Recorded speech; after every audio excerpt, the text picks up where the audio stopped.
बिस्मिल्लाहिर्रहमानिर्रहीम इय्याका नअबुदु व इय्याका नस्तईन। व्यूअर्स, मैं हूं ज़ैड मिन्हास अलीज़न डिजिटल मार्केटिंग के प्लेटफॉर्म से। उम्मीद करता हूं आप सब लोग खैरियत से होंगे और आपके दिन अच्छे गुजर रहे होंगे। दोस्तों, अगर वीडियो अच्छी लगे तो कमेंट सेक्शन में अपनी आरा से ज़रूर आगाह कीजिएगा और वीडियो को लाइक करना ना भूलिएगा और चैनल को सब्सक्राइब लाजमी कीजिएगा ताकि आप तक लेटेस्ट वीडियो के नोटिफिकेशन आते रहें। दोस्तों, कल मैंने एक वीडियो की थी जिसमें कुछ दोस्तों को मेरी बात शायद अच्छी नहीं लगी, क्योंकि उसमें मैंने खुलेआम वो चीज़ें बताई थी कि इस वक्त जो रियल इस्टेट की सूरत हाल है उसमें जो मौजूदा हुकूमत है उसका क्या किरदार है। बहरहाल, आज की हमारी वीडियो का जो टॉपिक है, रियल इस्टेट की ज़बू हाली का ज़िम्मेदार कौन है, डेवलपर, हुकूमत, इन्वेस्टर और काला धन, और रियल इस्टेट की रिवाइवल कैसे होगी, उम्मीद की किरण क्या है। ये सारी चीज़ें बड़े अहम टॉपिक है। वीडियो लंबी होगी, डिटेल डिस्कशन होगी, लिहाजा वीडियो को एंड तक देखिएगा और वीडियो देखने के बाद इंशाल्लाह आपको फ़ायदा ज़रूर होगा। दोस्तों, पाकिस्तान में इस वक्त रियल इस्टेट के जो हालात हैं, देखें, अगर एक चीज़ हालात के ऊपर बात करने से पहले मैं एक थोड़ी सी क्लैरिटी देना चाहता हूँ। मेरा ये वीडियो बनाने का मकसद आपको डिसहार्ट करना नहीं है, और ना ही कोई नेगेटिव अप्रोच है कि आप लोग डिसहार्ट हो जाएं और कहें कि मैं कोई नेगेटिविटी बयान कर रहा हूँ। ऐसा बिल्कुल भी नहीं है। लेकिन इंसान जिस भी सेक्टर में काम करता है उसे आंखें और दिमाग खुला रखना चाहिए और तमाम फैक्टर्स को इन्वेस्टमेंट करते हुए इन फैक्टर्स के ऊपर ज़रूर सोचना चाहिए। बीइंग अ पाकिस्तानी, हमारा ये फ़र्ज़ बनता है कि हम लोगों को एक जो स्पेशली यूट्यूबर हैं, यूट्यूब के ऊपर रियल इस्टेट को डील करते हैं, उस हवाले से इनका किरदार होना चाहिए कि पब्लिक तक सही इन्फॉर्मेशन जानी चाहिए, पब्लिक में आगाही होनी चाहिए कि वो अपनी ज़िंदगी की जमा पूंजी जब लगाते हैं और किस बेस के ऊपर लगाते हैं, क्या उनकी वो जमा पूंजी उनको वापस मिल सकेगी। तो इसलिए ये वीडियो मैं कर रहा हूँ। दोस्तों, रियल इस्टेट सेक्टर में आप जिस तरफ भी नज़र उठाएं, आपको एक अजीब सी कैफियत नज़र आती है। मैक्सिमम लोग जो हैं रियल इस्टेट में, वो इस वक्त के हालात से खुश नहीं हैं। उसकी वजह ये है कि बाज़ लोग कहते हैं कि फसली बटेरे होते हैं वो चले जाते हैं, ये एक मुहावरा यूज़ किया जाता है। बाज़ कुछ ऐसी कंपनियां हैं जिन्होंने 2017-18 में जब हालात साजगार थे, बिज़नेस स्टार्ट किया रियल इस्टेट का, और उन्होंने वाकई ग्रो किया और उनका ग्रोथ रेट भी अच्छा है, उन्होंने एक मकाम बनाया, उनको अप्रिशिएट करना चाहिए, उन्होंने मेहनत की है। लेकिन जो लोग बाद में रियल इस्टेट में आए जब हालात डामाडोल थे, तो उनके लिए शायद सर्वाइवल मुश्किल है और काफ़ी सारे लोग रियल इस्टेट की वजह से मार्केट छोड़ भी चुके हैं। वो नए सेक्टर्स की तलाश में हैं जहां वो अपना रोज़गार बना सके, अपनी किस्मत खोलने की कोशिश कर रहे हैं। लेकिन रियल इस्टेट एक बहुत बड़ा सेक्टर है ऑल ओवर दी वर्ल्ड, और पाकिस्तान में भी इकानमी में भी इसका ठीक ठाक कंट्रीब्यूशन है। और रियल इस्टेट सेक्टर दोस्तों, इसमें जब भी हुकूमतें आती हैं उनका बड़ा कलीदी किरदार होता है इसको आगे लेकर जाने का। हुकूमत, जो भी हुकूमत आए XYZ, उसकी प्रायोरिटीज़ बताती हैं कि वो रियल इस्टेट सेक्टर को क्या मकाम देते हैं और वो रियल इस्टेट सेक्टर को कहाँ पे लेकर जाना चाहते हैं। लेकिन बदकिस्मती से जितनी भी हुकूमतें आई हैं पिछले 5-10 साल में, बल्कि अगर आप पीछे भी चले जाए, हुकूमतों का एक ही मकसद रहा है रियल इस्टेट से। वो ये है कि किस तरह उनके जो पार्टी के लोग होते हैं, ज़ाहिर है वो बड़े लोग होते हैं, उनका सरमाया बड़ा होता है और कुछ वाइट मनी और ज़्यादातर ब्लैक मनी होती है। तो हुकूमतों की ये कोशिश रही है कि हम किसी न किसी तरह, और बाज़ हुकूमतों की ये भी कोशिश रही है कि यार कैसे हम आवाम से पैसा निकलवा के एक इकानमी को सहारा दें, क्योंकि लोगों ने जो काला धन होता है वो छिपाया होता है, उन्होंने वो पैसा जो है वो शो नहीं किया होता। तो हुकूमत ऐसी पॉलिसीज़ लेकर आती है, ऐसी एमनेस्टी स्कीम्स लेकर आती है जिससे पैसा जो है वो निकल के मार्केट के अंदर आए और इकोनॉमिक एक्टिविटी जनरेट हो। तो इसलिए हुकूमत जो है, जो सेंसिबल हुकूमतें आई हैं, उन्होंने इस सेक्टर को मरहात भी दी हैं। और उन दिनों में आप इस बात से इत्तेफाक करेंगे कि रियल इस्टेट सेक्टर में हर बंदा ही खुश था, चाहे वो इन्वेस्टर है, चाहे वो एंड यूज़र है, चाहे वो रियल इस्टेट कंसल्टेंट है, सारे खुश थे। उसकी वजह ये थी कि हुकूमत ने ये चीज़ भांप ली थी कि लोगों के पास पैसा है, उन्होंने कमाया जहाँ से भी कमाया, लेकिन उस पैसे को वो मार्केट में नहीं ला सकते कि वो पैसा जो है वो टैक्स नेट के अंदर नहीं है, वो रजिस्टर्ड मनी नहीं है उनके पास। तो इमरान खान की गवर्नमेंट ने एक एमनेस्टी स्कीम लॉन्च की थी, जिसमें ये था कि जो भी आदमी रियल स्टेट में पैसा लगाएगा उससे ये नहीं पूछा जाएगा कि आप ये पैसा कहाँ से लेकर आए हैं, आप अपने पैसे को लीगलाइज कर सकते हैं। तो उसका इफेक्ट आप लोगों ने 2020-22 में देखा कि एक इतना इकोनॉमिक एक्टिविटी जनरेट हुई जहाँ पे हर बंदा ही खुश था, चाहे वो इन्वेस्टर है, एंड यूज़र है, डेवलपर है, सोसाइटी है, सब खुश थे, इसलिए कि पैसा मार्केट में इन्वेस्ट हुआ, नई एक्टिविटी जनरेट हुई, नई नई सोसाइटियाँ आईं, नए नए डेवलपर्स आए। फिर इसी तरह ओवरसीज़ जो पाकिस्तानी हैं उन्होंने रियल स्टेट मार्केट के ऊपर ट्रस्ट किया और बाहर से ज़र मुबादला के ज़खायर भी सबसे ज़्यादा उसी दौर में आए थे। तो ये तो जब एमनेस्टी स्कीम आती है तो ये रियल स्टेट सेक्टर में एक बूम आपको नज़र आता है। अब सवाल ये है कि वो बूम पायदार क्यों नहीं होता।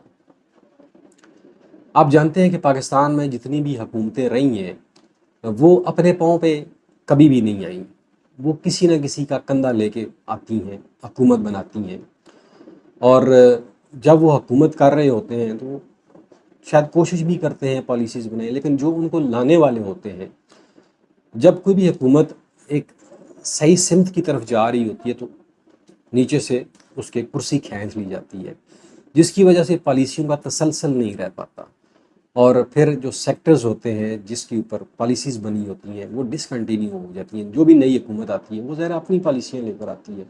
तो एक तो बड़ी वजह हुकूमतों का पायदार हुकूमतें ना होना, पाकिस्तान के अंदर जमहूरियत ना होना, ये एक बहुत बड़ा फैक्टर है। इसलिए कि जब आप किसी भी गवर्नमेंट को 5 साल नहीं देंगे तो वो कैसे अपनी पॉलिसीज़ को इम्प्लीमेंट कर पाएगी, चाहे वो रियल स्टेट सेक्टर से हो, फार्मास्यूटिकल सेक्टर से हो, इंडस्ट्रियल सेक्टर से हो, सर्विस सेक्टर से हो। तो वो पॉलिसीज़ का फुकदान है, बड़ी शॉर्ट टर्म पॉलिसीज़ होती हैं, और फिर कोई ऐसा स्ट्रक्चर भी पाकिस्तान के अंदर मौजूद नहीं है कि जो भी नई हुकूमत आए वो पिछली हुकूमत की पॉलिसियों को कंटिन्यू करे, जिस तरह डेवलप कंट्रीज़ के अंदर होता है, यूरोप में, अमेरिका में आपने देखा होगा कि वहाँ पे पॉलिसीज़ चेंज नहीं होती हैं, जो मेजर पॉलिसीज़ होती हैं वो चेंज नहीं होती हैं, जिसकी वजह से वो माशरे तरक्की करते हैं। लेकिन पाकिस्तान में जितनी भी हुकूमतें आई हैं, सियासी हुकूमतें आई हैं, वो एक तो अपने बलबूते के ऊपर नहीं आई, चाहे वो इमरान खान की हो, नवाज शरीफ की हो, जरदारी की हो, जिसकी भी हो, वो अपने बलबूते के ऊपर नहीं आई, वो किसी का सहारा लेकर आई। वो जो अब सहारा उनसे छिन गया तो नई जो भी गवर्नमेंट आई उसने पॉलिसी चेंज कर दी। अगर बिलफर्ज पीटीआई की हुकूमत रहती और वो पॉलिसी कंटिन्यू रहती रियल स्टेट सेक्टर के अंदर तो शायद हालात कुछ बेहतर होते। बहरहाल अभी जो मौजूदा हुकूमत आई है, इस हुकूमत को जब से आए हुए 8-9 माह हो गए, ये सिर्फ और सिर्फ अपने अभी तक भी उस चीज़ से नहीं निकल पाए कि हम अपनी हुकूमत को स्टेबल कैसे करें। मैं सियासी तौर पे स्टेबिलिटी की बात करूं, पाकिस्तान में सियासी तौर पे आप जानते हैं कि कितना खल्फशार है, इंतशार है, कोई इस्तेकाम नहीं है पाकिस्तान के अंदर। तो जिसकी वजह से ये हुकूमत अभी तक किसी भी पब्लिक सेक्टर को एड्रेस नहीं कर पाई है कि वो कोई उनके लिए कोई जामे पॉलिसी लेकर आए और कोई इस्लाहात लेकर आए जिससे रियल स्टेट सेक्टर को कोई फ़ायदा हो। तो ऐसी कोई पॉलिसी ये हुकूमत लाने में नाकाम रही है। इसलिए एक तो पाकिस्तान का ख़जाना पिछले 75 साल से नहीं भर सका, और अभी भी जो भी हुकूमत आती है उसका यही रोना होता है जी टैक्स नेट को कैसे बढ़ाया जाए, लोगों के ऊपर टैक्सेस कैसे लगाए जाए। तो इस हुकूमत ने एक बेस्ट ऑप्शन जो इसके पास था वो यही था कि दो सेक्टर बचे थे, एक एग्रीकल्चर सेक्टर था और दूसरा रियल स्टेट सेक्टर था, इसके ऊपर टैक्सेस लगाए जाए। और दोनों सेक्टर्स जो हैं वो आपस में रिलेट कर रहे होते हैं, रियल स्टेट सेक्टर और एग्रीकल्चर सेक्टर। तो इस हुकूमत ने आके विद होल्डिंग टैक्स बढ़ा दिए और फिर कैपिटल गेन टैक्स जो है वो बढ़ा दिया। इसी तरह के और जो ज़िली हुकूमतें हैं उन्होंने अपने टैक्सेस बढ़ा दिए हैं। फिर जो हमारी जितनी भी आरडीएज़ वगैरह, एलडीए हैं, इस तरह की जो सोसाइटी सीडी हैं, वहाँ ट्रांसफ़र की फ़ीसें बढ़ गई हैं, और जिसकी वजह से रियल स्टेट सेक्टर को एक बहुत बड़ा धचका भी लगा है। मसलन अब यूँ समझ लें कि अब जो प्लॉट आप ख़रीदते हैं उसकी जो फ़ीसेज हैं वो तकरीबन उसके 50% के बराबर या 25% के बराबर बन जाती है अगर सारे को अकोमोलेट किया जाए। तो जिसकी वजह से ये भी एक बात है कि लोग थोड़ा सा डर जाते हैं। एक आदमी बड़ी मुश्किल से 50-60 साल नौकरी करता है और उसे पेंशन मिलती है, उसकी पेंशन की जो जमा पूंजी होती है उसका ख्याल ये होता है कि मैं सारी ज़िंदगी घर तो नहीं बना सका, नौकरी से मैंने बच्चों को पाल लिया, बच्चों की शादियां शायद कर दी, तो चलें पेंशन मिलेगी तो घर बना लेंगे। वो जब मार्केट में जाता है, विज़िट करता है, तो उसे पता चलता है जो पेंशन मुझे मिली है उस वक्त तक पाकिस्तान का जो पैसा है वो इतना डीवैल्यू हो चुका है कि इससे अगर मैं प्लाट ख़रीदता हूँ या घर ख़रीदता हूँ तो मेरे पास पैसे नहीं बचते कि मैं इसको ट्रांसफ़र करवा सकूँ। टैक्सेस इतने ज़्यादा हैं, ये भी है। और दूसरा जो डेवलपर्स हैं, मैंने बात की कि डेवलपर्स का क्या इसमें रोल है। डेवलपर्स दोस्तों देखें, पाकिस्तान में बड़े बड़े डेवलपर्स हैं, बड़ी सोसाइटीज़ हैं। अब डेवलपर क्या करता है, उसका जो मेन थीम होता है वो अपना पैसा तो लगाता ही है, लेकिन अगर उसने 100% कैपिटल रखा हुआ तो उसमें तकरीबन उसका शायद 25%, या फिर बहुत कोई अच्छा डेवलपर हो तो उसने 50% इन्वेस्टमेंट की होगी, बाकी 50% उसने मार्केट से बारो किया होगा।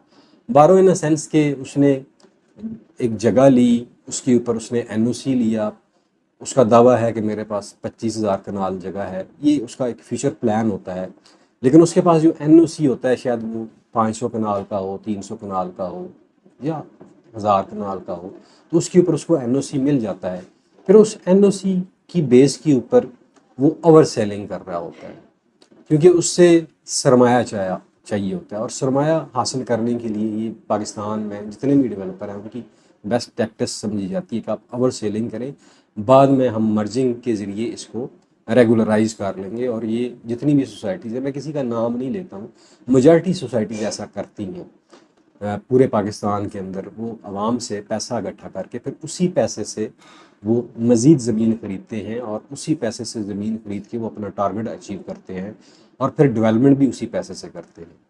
लेकिन जब सोसाइटीज़ 3 साल का पेमेंट प्लान देती हैं, असूली तौर के ऊपर 3 साल के अंदर उन्हें प्लाट डिलीवर कर देना चाहिए, लेकिन अभी तक कोई भी ऐसी सोसाइटी मुझे नज़र नहीं आई है जिसने टाइमली प्लाट डिलीवर किए हों, क्योंकि 3 साल बाद वो सोचते हैं कि हमने डिलीवर करना है या नहीं करना। और फिर डेवलपमेंट चार्जेस, फिर बेल्टिंग, क्योंकि ये चीज़ें डे वन से बड़ी क्लियर होनी चाहिए डेवलपर्स की तरफ से कि हमने इतने अरसे बाद बेल्टिंग करनी है, उसका ये क्राइटेरिया होगा और इतने अरसे बाद हमने डिलीवर करना है। लेकिन डिलीवर करने के साथ साथ ये डिलीवरी उसी सूरत में होगी, उन्हीं लोगों को की जाएगी जो सोसाइटी में जाके घर बनाएंगे। तो यहाँ पे देखने में ये आता है कि सोसाइटी जो है वो 4-4 साल तक किस्तें ले रही होती है और फिर 4 साल जब पूरे होते हैं तो प्रेशर आता है, तो फिर जाके जो है ना वो बेल्टिंग अनाउंस करती है। फिर लोगों को एक लॉलीपॉप दिया जाता है, जी आपका बैलेट में नाम आ गया है। तो अब असूली तौर पे जब बैलेट में नाम आ गया इसका मतलब है कि उनके पास मास्टर प्लान पड़ा हुआ है तभी बैलेट हुआ है। लेकिन पता चलता है जी कि अभी मास्टर प्लान ही नहीं है, उसमें काफ़ी सारी चेंजेस हैं। अब आप ये नहीं, आपको पता चल गया मेरा प्लाट नंबर फलां है, स्ट्रीट नंबर फलां है, लेकिन जब आप ऑन ग्राउंड जाते हैं तो आपको पता ही नहीं होता कि स्ट्रीट कौन सी है और प्लाट कौन सा है, वहाँ पे निशानदेही नहीं हुई होती। तो इसलिए डेवलपर भी ये डिलेइंग टैक्टिक्स इस्तेमाल कर रहे होते हैं, क्योंकि वो दूसरी साइड के ऊपर ज़मीन खरीद रहे होते हैं। एक साइड के ऊपर आपको ये लॉलीपॉप देते हैं कि बेल्टिंग, और फिर दूसरी साइड के ऊपर डेवलपमेंट, और फिर कहीं जाके जब उसका जो टेन्योर होता है 3 साल या 4 साल का, उससे जब ऊपर टाइम गुजर जाता है तो फिर कहीं जाके जब लोग शोर वगैरह करते हैं तो वो पोजेशन अनाउंस करना शुरू करते हैं। और पोजेशन भी ज़्यादातर उन्हीं लोगों को दी जाती है जो उनके नेट में होते हैं, डीलर नेट के अंदर जो लोग होते हैं उन्हीं को पोजेशन ज़्यादातर ऑफ़र की जाती हैं। इसकी काफ़ी सारी मसाले मौजूद हैं, नाम लूँगा तो लोग नाराज़ हो जाएंगे। मैंने खुद भी ऐसे प्रोजेक्ट्स की एडवर्टीज़मेंट की हुई है। तो डेवलपर का भी, जिसकी वजह से क्या होता है कि लोगों का जो ट्रस्ट है वो ख़त्म हो जाता है, हमें वो वैल्यू ऑफ मनी नहीं मिल रही है और फिर लोग वहाँ पे इन्वेस्टमेंट नहीं करते हैं। लोग फिर क्या करते हैं, या तो वो गोल्ड ख़रीद लेते हैं या फिर कमोडिटी इन्वेस्टमेंट के अंदर चले जाते हैं, या फिर आजकल आपको पता है कि क्रिप्टो के अंदर काफ़ी लोग इन्वेस्टमेंट कर रहे हैं, ये भी एक बहुत बड़ा फैक्टर है। और फ्रीलांसिंग में काफ़ी सारी ऐसी जुगाड़ स्कीमों में लोग फंस जाते हैं। और ऐसे बेशुमार इन्वेस्टमेंट के ग्रुप्स हैं जो लोगों का पैसा इकट्ठा करके भाग भी गए हैं। बहरहाल लोगों को वो अट्रैक्टिव पैकेज दे रहे होते हैं। फिर एक ये भी होता है कि हाई राइज का पाकिस्तान के अंदर कंसेप्ट बड़ा चल रहा है, तो वहाँ पे भी लोग जाके फंस जाते हैं। काला धन का मैंने आपको बता दिया कि उसमें हुकूमतें इन्वॉल्व होती हैं, उनकी मर्ज़ी से सारा कुछ हो रहा होता है।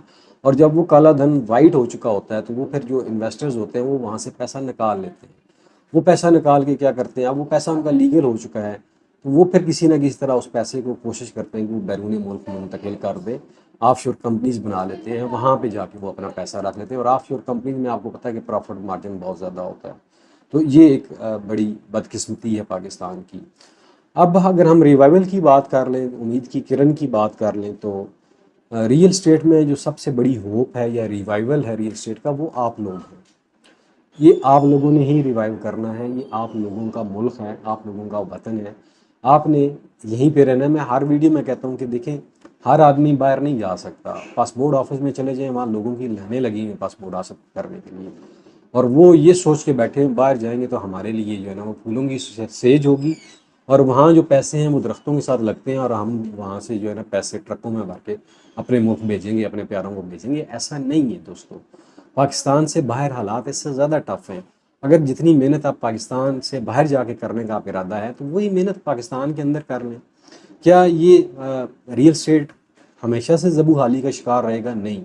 जब आप अपना पैसा पाकिस्तान के अंदर ही रखेंगे, पाकिस्तान के अंदर ही लगाएंगे, तो इकोनॉमिक एक्टिविटी तो तभी जनरेट होगी ना। मैं ऐसे लोगों को भी जानता हूँ जिनकी रियल स्टेट में पाकिस्तान में बहुत बड़ी इन्वेस्टमेंट है, लेकिन वो इस वक्त यूरोप में बैठे हैं और वहाँ पे प्लान कर रहे हैं कि हम यहाँ से रोल ओवर करके पैसे को अपनी इन्वेस्टमेंट्स को ख़त्म करके पैसा बाहर ले जाएं। लेकिन वो पिछले 6-6 माह से सोच रहे हैं कि हम वहाँ पे करेंगे क्या। वहाँ पे उनके मर्ज़ी के सेक्टर्स नहीं हैं। वहाँ पे आप जानते हैं कि कानून है ना, उसके मुताबिक काम होता है। पाकिस्तान में तो हर फरलू खाता चल जाता है, लेकिन वहाँ पे ऐसा नहीं होता है। वहाँ पे आपको जो वहाँ का लॉ है उसको ओबे करना पड़ेगा। लेकिन हमें आदतें पड़ी हुई हैं पाकिस्तान की, हमने फ़ाइलों को पहिए लगाने होते हैं, वहाँ पे फ़ाइलों को पहिए नहीं लगते हैं। वहाँ पे जो भी काम होगा वो डॉक्यूमेंटेड होगा, जो आपने लफ्ज़ लिखे होंगे उनको ओबे करना पड़ेगा। वहाँ पे कोई भी आप प्रॉपर्टी ख़रीदते हैं तो उसके बाई लाज हैं, उससे बाहर आप नहीं निकल सकते हैं। इसलिए वो लोग कहते हैं कि यार यहाँ तो पाकिस्तान से भी ज़्यादा बड़े मसाइल हैं, क्योंकि उन्होंने डॉक्यूमेंटेड इकानमी देखी ही नहीं है, और पाकिस्तान में हमारी डॉक्यूमेंटेड इकानमी जो है वो बहुत कम है। तो ये वहाँ पे लोगों को मसाइल हैं। तो उम्मीद की किरण आप लोग हैं, आप लोगों ने इसको रिवाइव करना है। लेकिन इन्वेस्टमेंट करते हुए ना इन चीज़ों का ख्याल रखें कि जो डेवलपर है वो कौन है, उसका एनओसी क्या है, उसकी अप्रोच क्या है। ये चीज़ें बड़ा ज़रूरी हैं। जब तक इनको आप जहन में नहीं रखेंगे तो फिर आप धोखे खाते रहेंगे। अब पाकिस्तान में स्पेशली पिंडी इस्लामाबाद की करूँ तो सैकड़ों सोसाइटीज़ हैं जिनके नाम आरडीए की वेबसाइट के ऊपर तो मौजूद हैं, लेकिन ऑन ग्राउंड कोई नहीं पता चलता कि उनकी ज़मीन कहाँ पे है। ये हकीकत है। और जो बाहर बैठे हुए पाकिस्तानी हैं उन्होंने इसके ऊपर बेशुमार धोखे खाए हैं। वो बेचारे पैसे भेजते रहे, आज उन सोसाइटीज़ का नाम ही नहीं है, उनकी ज़मीन का ही नहीं पता चल रहा वो कहाँ पे है। तो ये एक बहुत बड़ा फैक्टर है कि हम स्टडी नहीं करते हैं। हम अपने रिश्तेदारों के कहने के ऊपर, अपने दोस्तों के कहने के ऊपर इन्वेस्टमेंट कर लेते हैं। हम तरद्दुद नहीं करते हैं, हम ट्रस्ट कर लेते हैं, और वो ट्रस्ट जो है फिर ख़राब हो जाता है। तो पाकिस्तान में जिन लोगों ने तरक्की की है रियल इस्टेट सेक्टर में, वो नाम किसी से छुपे हुए नहीं हैं, उन्होंने मेहनत की है। और आप लोग भी अगर आपने हाल ये निकाला है कि हम अपना ऑफिस क्लोज़ कर दें, तो नहीं। हमारी दोस्तों कुछ आदतें हैं। वो आदतें क्या हैं कि हम एक तो सुबह जल्दी नहीं उठते हैं, हम हमारे दफातर 11-12 बजे से पहले नहीं खुलते हैं। मैं रियल इस्टेट सेक्टर की बात कर रहा हूँ, बाकियों के भी यही हालात हैं। तो फिर जब हम ऐसे करेंगे तो अल्लाह ताला हमारे काम में बरकत कैसे डालेगा। देखिए, अल्लाह ने जो है ना रात जो बनाई है वो आराम के लिए बनाई है और सुबह काम के लिए बनाया है। हमारी सुबह 11-12 बजे से पहले नहीं होती है। तो हमें अपने आप को थोड़ा सा दुरुस्त करना पड़ेगा, अपनी आदतों को ठीक करना पड़ेगा, अगर हम रियल स्टेट में काम करना चाहते हैं, तरक्की हासिल करना चाहते हैं, कोई मकाम बनाना चाहते हैं। और फिर अपनी जो प्रोडक्ट है उसको सच बताएं, उसमें कोई नुक्स है तो वो भी बताएं, उसके मेरिट डीमेरिट्स लाजमी बताया करें। और ये बड़ा मुश्किल काम है। बेशुमार मेरे रियल स्टेट दोस्त कहेंगे कि यार राय साहब ये आप क्या कह रहे हैं, आप हमारा कारोबार ख़राब कर रहे हैं। लेकिन मैंने हमेशा कोशिश की है कि मेरे पास जो भी मैक्सिमम नॉलेज होता है मैं वो लोगों को डिलीवर करता हूँ, उन्हें बताता हूँ और फिर फैसला उनके ऊपर छोड़ देता हूँ कि यार अब आपका फैसला है कि ये चीज़ें हैं।